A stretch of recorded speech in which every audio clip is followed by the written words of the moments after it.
एक ऐसा इंसान जिसके पास इतनी ज्यादा दौलत थी कि वो जहां भी जाता था वहां की इकोनॉमी हिल जाती थी।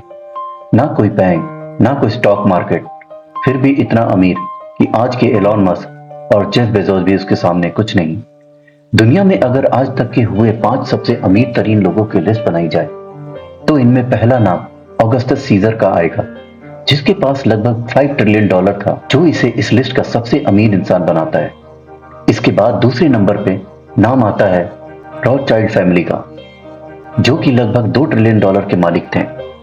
तीसरे नंबर पर जॉन रॉकफिलर हैं, जिसके पास $400 बिलियन की संपत्ति थी। और फिर चौथे नंबर पे लगभग $300 बिलियन के साथ टेस्ला मोटर के मालिक एलॉन मस्क आते हैं।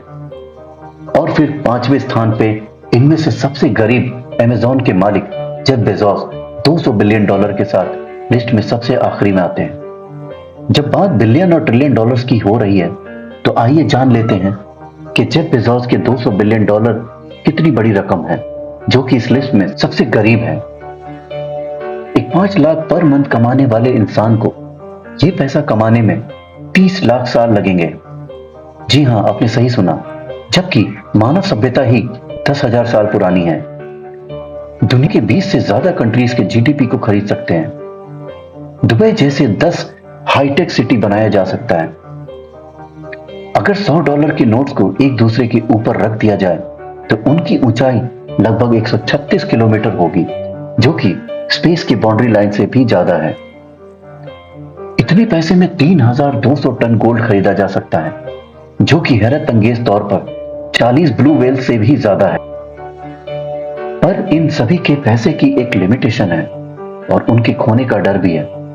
किसी को मार्केट क्रैश होने का तो किसी को कंपटीशन का। यहां तक कि इस लिस्ट में सबसे ऊपर ऑगस्टस सीजर, जो कि रोम के शासक थे, उनकी प्रॉपर्टी भी उनकी अपनी नहीं थी बल्कि स्टेट की प्रॉपर्टी थी। सेकंड नंबर पे आने वाले रॉथस्चाइल्ड फैमिली का पैसा भी मार्केट रिस्क के साथ साथ फैमिली डिस्प्यूटेड था और ऑयल एंड गैस के रिसोर्स भी लिमिटेड है। दोस्तों, द रियल टॉक में आपका स्वागत है। पर इतिहास में एक नाम ऐसा है जिसकी दौलत का कोई हिसाब नहीं, जिसके पास इतना सोना था कि आज तक इतिहासकार ये तय नहीं कर पाए कि वो कितना अमीर था।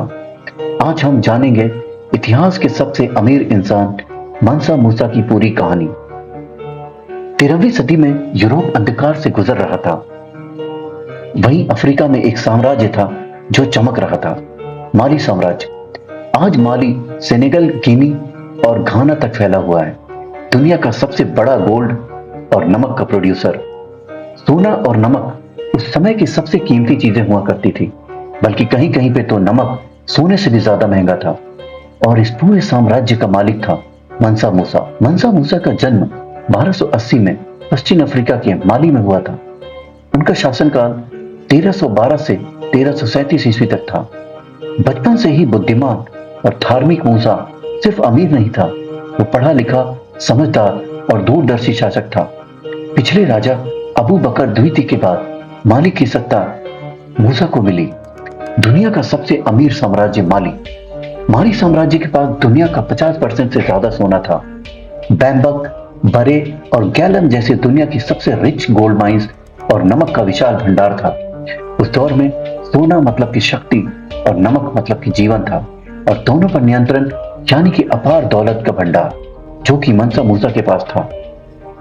इसलिए इतिहासकार कहते हैं मंसा मूसा की दौलत को मापा नहीं जा सकता था। उसके कपड़े पे सोने की कढ़ाई, पर्शियन सिल्क, रेयर जेम्स और हाथ में सोने का कड़ा, यहां तक कि उसका घोड़ा भी सोने और चांदी से जड़ा हुआ था।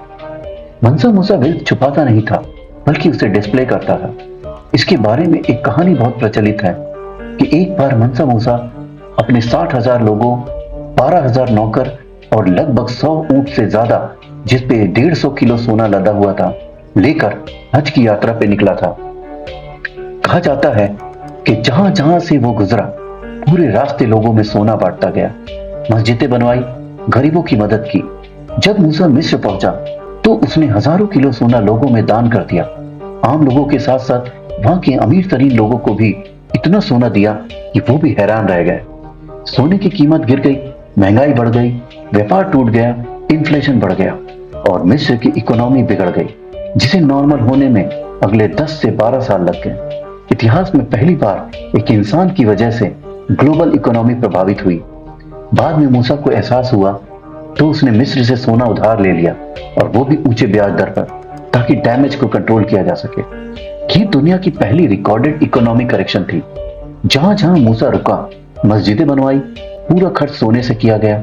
इतिहासकार लिखते हैं, मंसा मूसा का एक शुक्रवार भी ऐसा नहीं बीता जब उसने मस्जिदें नहीं बनवाई। मंसा मूसा सिर्फ अमीर नहीं था, वो एक दानी के साथ साथ ज्ञान का संरक्षक भी था। वो जानता था कि दौलत खत्म हो सकती है लेकिन ज्ञान नहीं। उसने टिम्बकटू एजुकेशन सेंटर बनवाया, दुनिया का सबसे बड़ा एजुकेशन सेंटर। स्कॉलर को विदेशों से बुलाया, रेयर बुक्स खरीदी। एक किताब की कीमत सोने से भरा ऊंट होता था। कुछ किताबें आज भी पब्लिक नहीं हुई है, कुछ गायब हो चुकी हैं। आज भी टिम्बकटू की मैन्यूस्क्रिप्ट उसकी वेल्थ की गवाही देते हैं। उस टाइम टिम्बकटू ऑक्सफोर्ड से भी बड़ा नॉलेज हब था। दुनिया जानती थी सोना अफ्रीका से आता है, लेकिन दुनिया को कभी यह नहीं बताया गया कि वो सोना कहां से निकलता है, कितना निकलता है और उसका असली मालिक कौन है। माली साम्राज्य की गोल्ड माइंस आम लोगों के लिए रेस्ट्रिक्टेड थी। उनकी एग्जैक्ट लोकेशन सीक्रेट रखी जाती थी।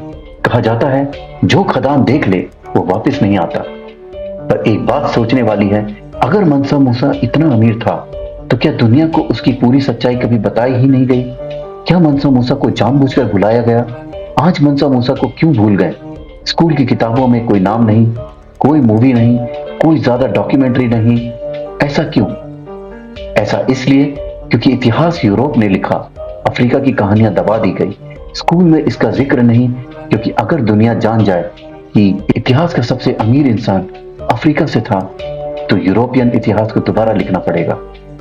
मंसा मूसा हमें यह सिखाता है कि दौलत से ज्यादा जरूरी उसका इस्तेमाल होता है। वो अमीर था लेकिन उसने ज्ञान, धर्म और मानवता में निवेश किया। शायद इसलिए वो आज भी इतिहास का सबसे अमीर इंसान है। दोस्तों, कमेंट में जरूर बताइए कि आपको यह जानकारी कैसी लगी। फिर मिलता हूं एक और सत्य और रोचक कहानी के साथ। तब तक के लिए आप सभी का बहुत बहुत धन्यवाद।